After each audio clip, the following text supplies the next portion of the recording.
So the 2023 season is over. We did a wrapped episode where we talked a lot about the ins and outs of the season. We still have a lot more to look at in terms of the 2023 season. What happened to Ferrari? Where did McLaren come from? How did Aston Martin fall off? But this week, let's go off track. Let's look at how the drivers are spending their time away from Grand Prix racing. What do you think? I'm in. Let's do it. Welcome to Turn 1, a Formula One podcast.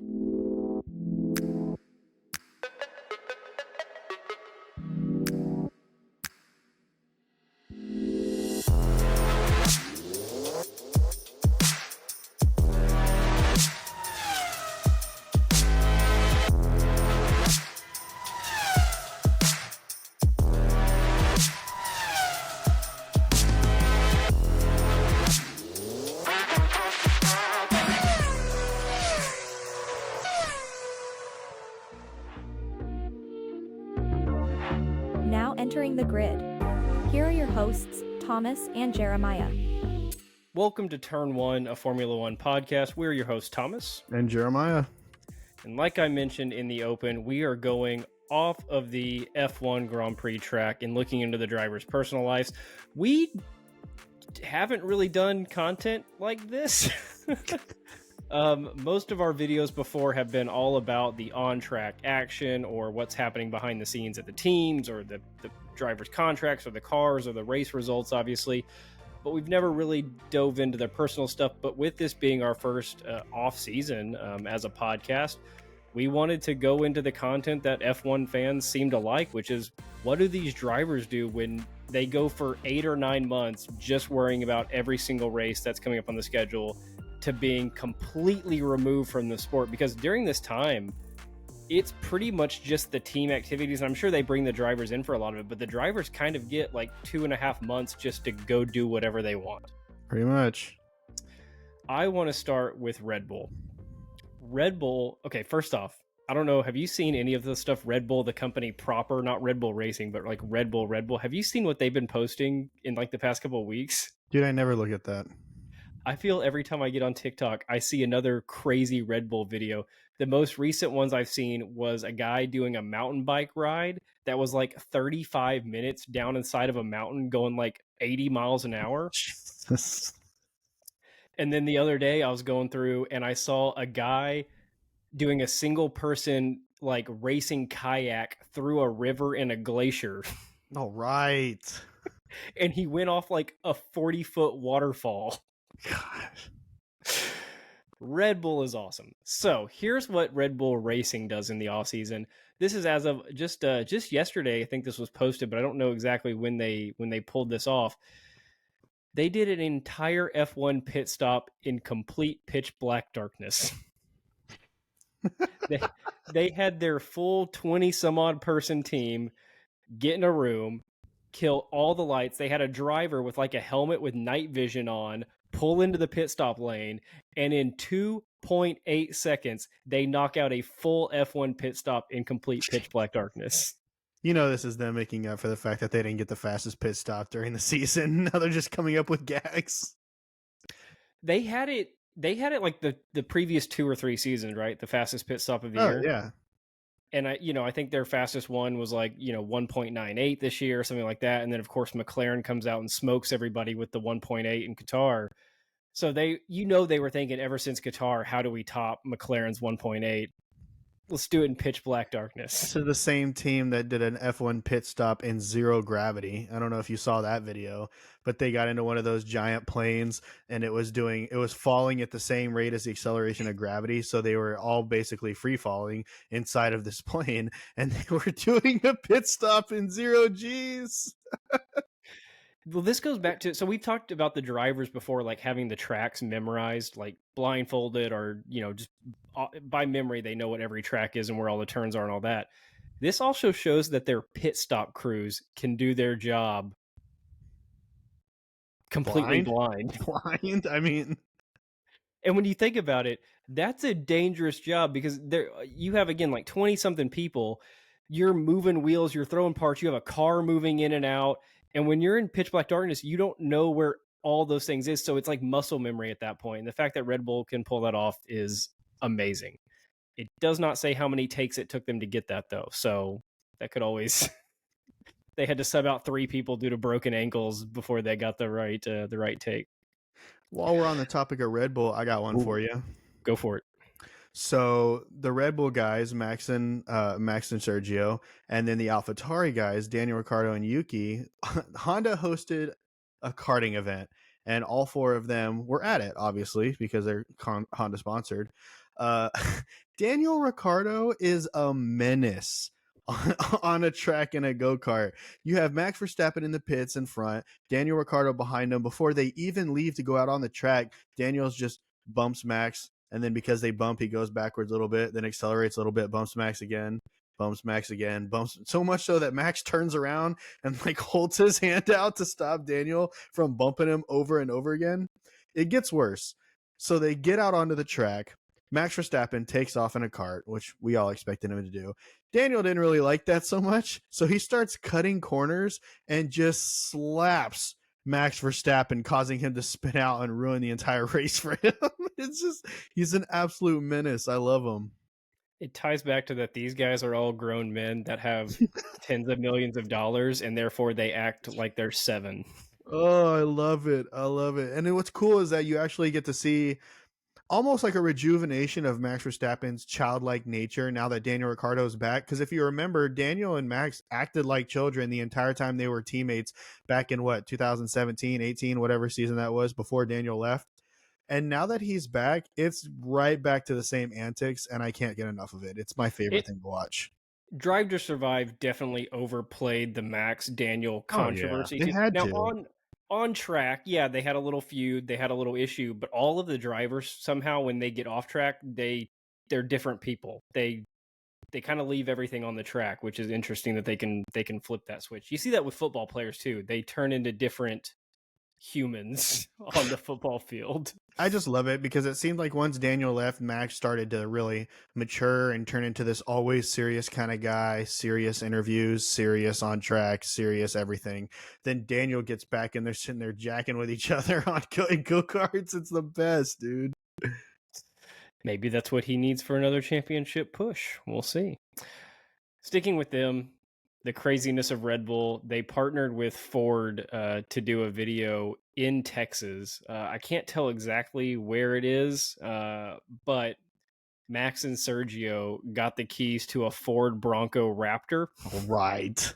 And just tore up the Texas Hill Country in that thing. Yes. And it's a cool video on YouTube. Go watch it. But the thing that impresses me most about all of these drivers, he can go from racing 200 miles an hour in an F1 car to being an almost expert level rock crawler in a Ford Bronco. They're just good at everything. That's the skill, I swear. I mean, once you get to that level, it's like anything mechanic that has a steering wheel, you're a master of it. It's ridiculous. Like, they weren't doing overly difficult things. Obviously, this was a promotional video. But to be able to get in a car that you've never driven with as much power as a Raptor Bronco has, and to be able to rock crawl at low speed and control the car and not flip it, not roll it, all that takes a lot of effort and skill. And of course, Max and Sergio can both pull it off. Okay. Right. What do you got? I got one for Max Verstappen as well while we're still sticking on this whole Red Bull train. But this is Max Verstappen exclusively. So last year he started his own team, essentially. He partnered with Red Bull, started what's called Verstappen.com.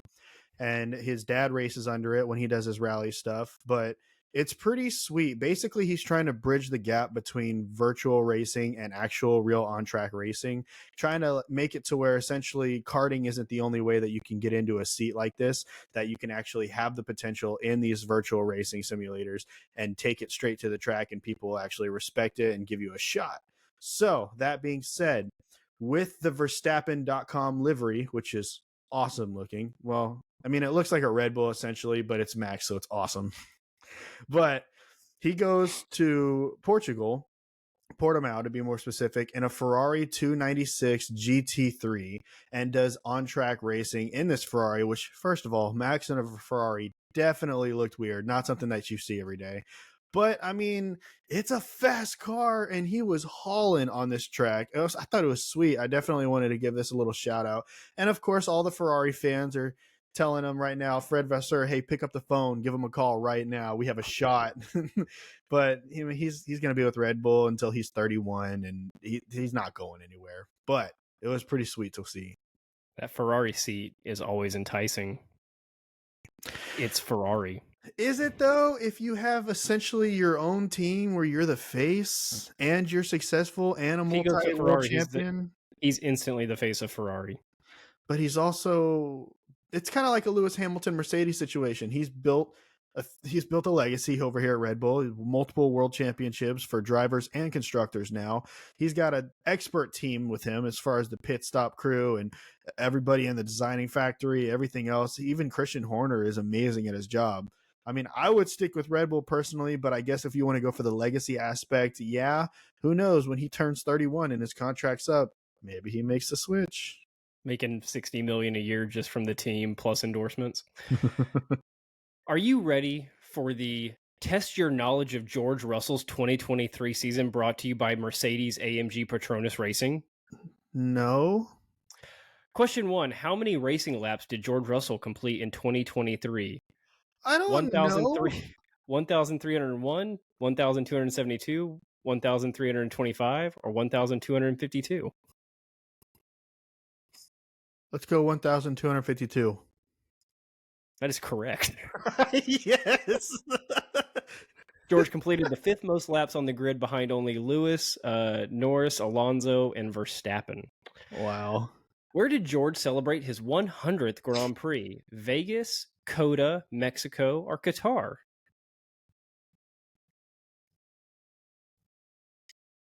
Mexico? It was wrong. It was Coda in Austin. How am I supposed to know that, man? George's best grid position of the year was P2. How many races did he start from this position? Did he start from this position? How many times did he start in P2? This past season. Once? Twice. Let's go twice. 3 times. Australia, Singapore, and Qatar. Whatever. Didn't finish there. Mr. Consistency. One of George's best drives of the season came in Hungary, where he charged through the field to P6. Where did he start that Grand Prix? P19, 18, 20, or the pit lane? Let's go 18. That is correct. All right.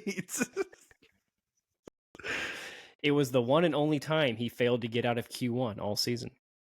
Jeez. How many? I'm not going to give you the multiple choice. I just want to see if you can throw out a number. How many laps did George lead in 2023? Heads up, it's not many. I don't know why they would include this. How many laps did George lead? Yeah. It's 12 or less.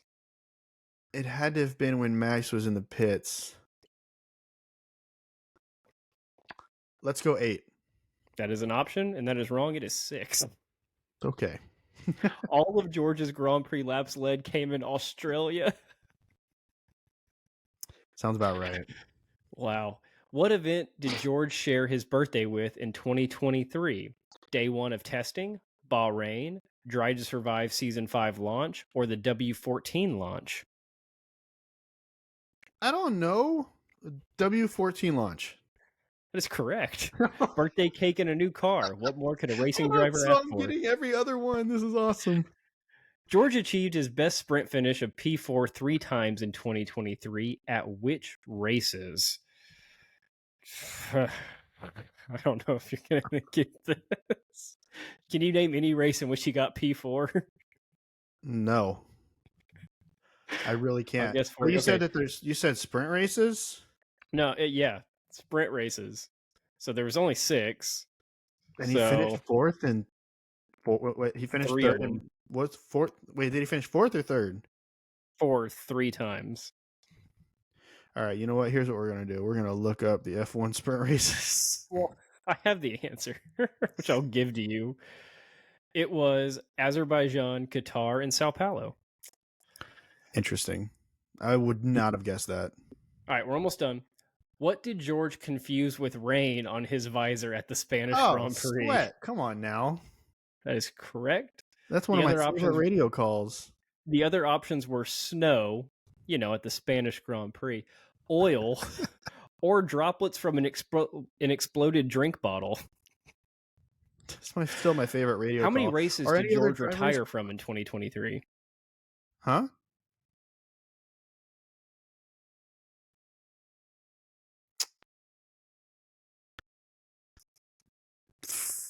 Five. That is wrong. It is 4. Yikes. All right, last one. At which Grand Prix did George briefly hold a podium finish before a post-race steward's decision dropped him back to P4? You got me again. Brazil? Your options are Abu Dhabi, Saudi Arabia, Qatar, or Bahrain. Saudi Arabia. That is correct. Oh, sweet. All right, so that was George's offseason, and Lewis bought the Broncos, so there's that. Lewis bought the Denver Broncos football team. Jesus. I was really looking into kind of the details of that. Him and one of the Waltons, who's, part of the Walmart family thing. Yeah, Sam Walton's family. They paid $4.6 billion, but I couldn't find the split of what part of that is his. So I just know that he is a significant owner of the Denver Broncos, but to what percent, I don't know. That explains why the quarterback, Russell Wilson, was yelling, Verstappen, Verstappen, right before he snapped the ball to some kind of audible or something. And that's why all the comments said somebody's about to get fired for coming up with the play What if call. Verstappen means blitz? That would be hilarious. Good. Last thing I want to hit on Mercedes, and I actually want to see if you can guide me through this. Hey, what's the deal with Susie and Toto Wolff and conspiring against F1? Here's the thing. So Susie Wolff is in charge of the F1 Academy, which is the all-female drivers F1, I guess, feeder series, I guess you could call it. Sure. Essentially, I'm assuming that it's that since she works so much with the FIA officials, that she may have knowledge that I guess would help Toto Wolff in some sort of way, or even sharing of knowledge that between her and the FIA in general is something that shouldn't be going on whatsoever. And Toto Wolff is getting heat about it, even though it's something that's not even happening. But if I'm being honest, what conversations between the F1 Academy or the F1 Academy drivers chief, I guess you could call her, and the Mercedes director would ever kind of constitute cheating in any kind of way? Like, what could he learn from her? I don't get it. I see that the FIA dropped the allegations, but now Susie and Toto Wolff are going on the offensive, blaming the FIA for basically slandering them. I mean, yeah, their names have kind of been everywhere. I can understand why they would want to. What do you have for Ferrari? Are they up to anything this offseason? Well, I can't find anything whatsoever on Carlos Sainz, which tells me that he is incognito and loving every second of it. But Charles Leclerc has definitely been all over Instagram and all over magazines and all over Quest virtual reality and on a Peloton. And we'll get into it. So Charles Leclerc picks up a brand new sponsor, Quest Meta, which is like the metaverse. It's a virtual reality headset that you wear that allows you to do all the VR and everything. He's posted several videos of him just playing a lot of the games, virtual reality, piano. I mean, it's not a lot of games. It's just him playing virtual piano. No. He's got some where he's sitting here playing some of these weird punching games where he's playing around. I don't know. It's more than just the piano, but but that's definitely what his go-to is, as every single post is him wearing the MetaQuest headset and then playing the piano, which I guess maybe he's performing on a stage somewhere, or maybe that's how he sees the sheet music. I don't know, man. Whatever it is, it's cool. He's playing video games, enjoying himself. That's fine. He's also been on the cover of L'Officiel, which is like a Paris magazine, I guess it is. Basically strutting his stuff with his fashion sense. They have a whole article talking about how he's, so-and-so amount of races and X amount of podiums, basically just highlighting who he is as a person. But he's looking stylish. I give it to the man. He's got his double chains on. He's looking spiffy. Because F1 drivers now can't just be F1 drivers. They're a brand. I really think that started with Lewis. I don't think anybody before Lewis had a brand, but now they are all their own brand. I don't think this one is a sponsorship, but he's also just posted a picture of him working out on an air bike, which, power to him, whatever. He's an icon. He's a sex icon, if you will. But regardless. He didn't What? He didn't tag Peloton or anything, so I don't think it's No, sponsored. no, but he's definitely been enjoying his time off, doing fashion shoots, like I said, playing a lot of video games, still keeping his body in shape by working out, obviously, still keeping the Ferrari brand. He's got a couple posts of him riding around town on bikes with the Ferrari team and a couple pictures of him sitting in his full Ferrari gear, getting ready for a race. But it's mainly a lot of MetaQuest and a lot of fashion. That's what we're seeing from Charles Leclerc this offseason. I want to move into McLaren. I couldn't find much on Oscar, and I think you have something for Lando, but I did find a little dual effort by both Lando and Oscar recently posted by McLaren. They did a Christmas present wrapping competition, if you will, between the two of them, where they were given like a Lego McLaren car, an umbrella, and like a wallet or something like that. And neither one of them has ever wrapped Christmas presents before. Jeez. And it's only like a 3.5-minute video. Go find it on YouTube. It's fantastic because they have no idea what they're doing. I'm not saying I'm a great present wrapper by any means, but Lando tries to wrap that Lego car like 10 different times and he keeps cutting the paper short. And then Oscar has the umbrella, right, which is long and round, and he has a whole roll of gift wrap. And instead of just rolling out the gift wrap long ways and wrapping the paper around it, he only unfolds it a little bit, and he's like, well, I'm going to need multiple sections of this. So he starts cutting them off and then wrapping them and then taping. What? It's like, Oscar, just unroll it a little bit more, and it will be the full length of the umbrella. I mean, I'm not going to say that I'm the best gift wrapper either, but I've definitely done my fair share of gift wrapping. I want to watch that. Hey, to be fair, though, that Lego car, the Lego McLaren, is sick, dude. I want one so bad. I want to be able to, I mean, it's going to take a while to build it because it's huge. It's massive, which... It's like 1.5 feet or 2 feet long. Yeah, so, and then the box that it comes with is humongous, so I can understand Lando misjudging the links on it, but I definitely have to check that out. That's the thing. It's not in a box. It's just the car. Oh, jeez. That's the funny part. He's got like an awkward shaped F1 car that he's got to try to wrap. It's fantastic. So I didn't see much on Oscar Piastri like you. I did see a couple things. He's having his wisdom teeth pulled. He's on vacation with his girl. Great. I mean, he's still hush-hush right now. He's a rookie. He's got to find who he is and come out and be a lot more personal. But regardless, I did find some stuff on Lando. So Lando, I guess, is doing a bros trip. They went out and they started skiing, which, awesome. I mean, here's the thing. You finally get out of going insanely fast in a car in a very dangerous scenario, going around a track surrounded by other people. And the first thing that you do to relax is go insanely fast in a very dangerous situation surrounded by other people. Just like the Red Bull guys getting in the Bronco or getting in the Ferrari, or yeah, man, they have to have it. That's super dangerous. I'm sure McLaren's not very happy about that. I couldn't tell where they were in his pictures. I couldn't tell. I mean, I don't know if this is the case, but I did see him post a story of him in Paris. Now, I don't know if the two are linked or if that's a completely separate trip. So your guess is as good as mine, but he's definitely living it up in this offseason. And has he been doing his stream stuff recently? If he has been, I haven't been seeing it. I haven't seen anything. I mean, he's still making YouTube videos with his friends, which Quadrant, if you don't know what that is, it's his gaming channel. It's his gaming group that he created. I'd see him posting videos like that. They'll do stuff like watching crazy crashes and commentating on them, or crazy overtakes and commentating on them, and stuff like that. I haven't seen him posting an absurd amount. So, I mean, hey, right now he's at a Paris soccer game. So, okay. I want to move to the Williams team real quick.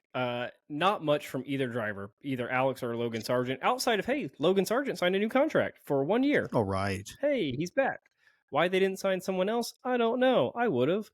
But that's for another video. They did Williams Racing did a little video, kind of like McLaren did, except they had both drivers sitting at a little table. It's like a very cozy environment. It's all Christmassy with lights and stuff. They're in Christmas sweaters. Logan has a Miami Dolphins Christmas sweater on because, of course, he does. And they basically just ask them. They have like viewer questions, and they ask them about their season. And so there's a lot of good little insights on there. But the favorite things I pulled out of it, they said, what was your favorite off-track moment this season? And both drivers agreed that it was a Vegas helicopter tour. Which I guess during the season, you don't have time to go branch off and do much. So that was probably the most exciting off-track thing they did. And both of them, especially Alex Albon, said that he thought it was going to be really lame at first, but then he was kind of blown away by it. Logan Sargent said that his highlight of the year was his Vegas qualifying. Where he got top 10, somewhere in there. And then Alex Albon said that his lowest moment was crashing in Australia when he was on pace to have like a top 5 finish. Yeah, I agree. And that was the crazy race that had 3 red flags in it. Yeah. They also had a little snippet in there where one of the questions was, what's it like traveling to 20 different countries in such a short amount of time? What do you do during your free time? And just kind of off mic, Alex Albon said, it would be more than 20, but all the races are in America now. They're not wrong. I mean, we have 3 of them, but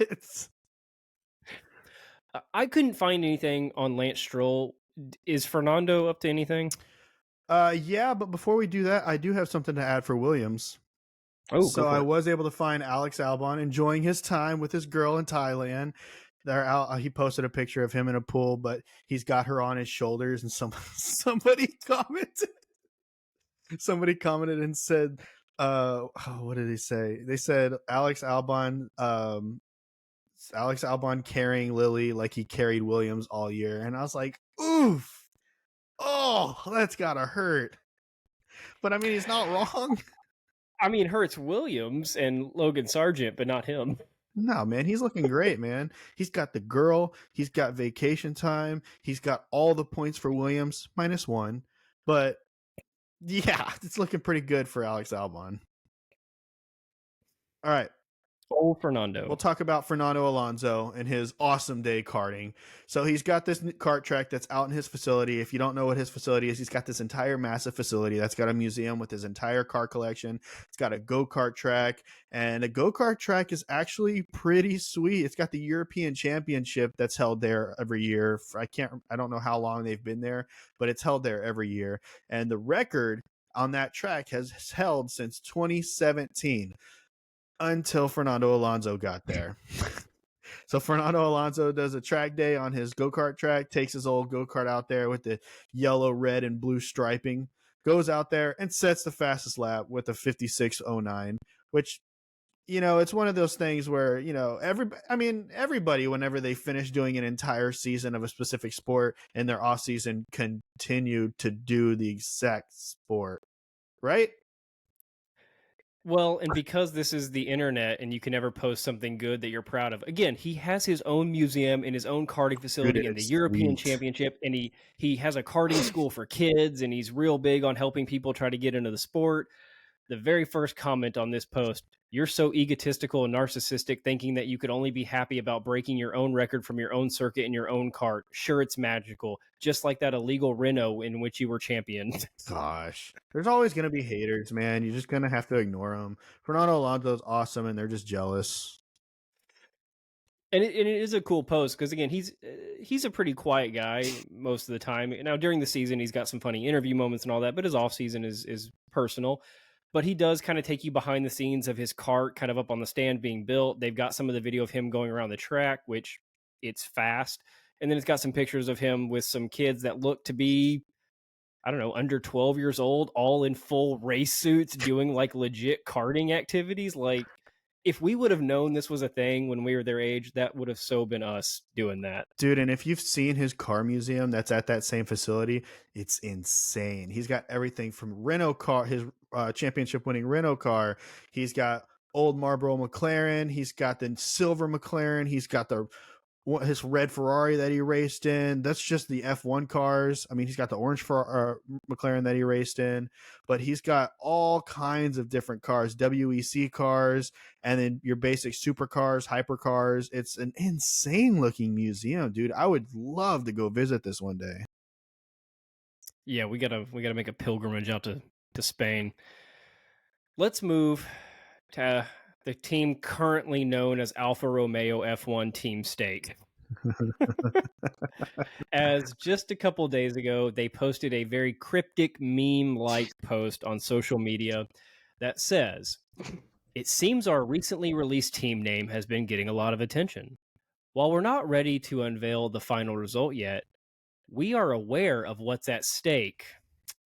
Rest assured, we're on a mission to unleash the most exciting team identity this team has ever seen. Gone are the days of the short and sweet. We're cooking up a feast." It's a heck of a post, man. It's a really good team statement. That's awesome. Someone commented and they were like, "I felt like this was a meme." What is this statement? In case it's not obvious, Alfa Romeo, well, it used to be Alfa Romeo, which is now back to Sauber, will be Kick Sauber or Sauber Kick or Steak also. Steak, I'm guessing. So this is my favorite one. This combines all of them. Okay. Sauber F1. You might remember something like this from Game of Thrones. Sauber F1, second of its name, king of the steak, protector of the kick, and defender of insert another sponsor here. Genius.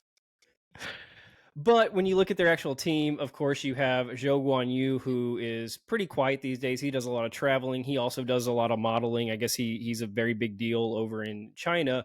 But then you go to the man, the myth, the legend himself, Valtteri Bottas, who is...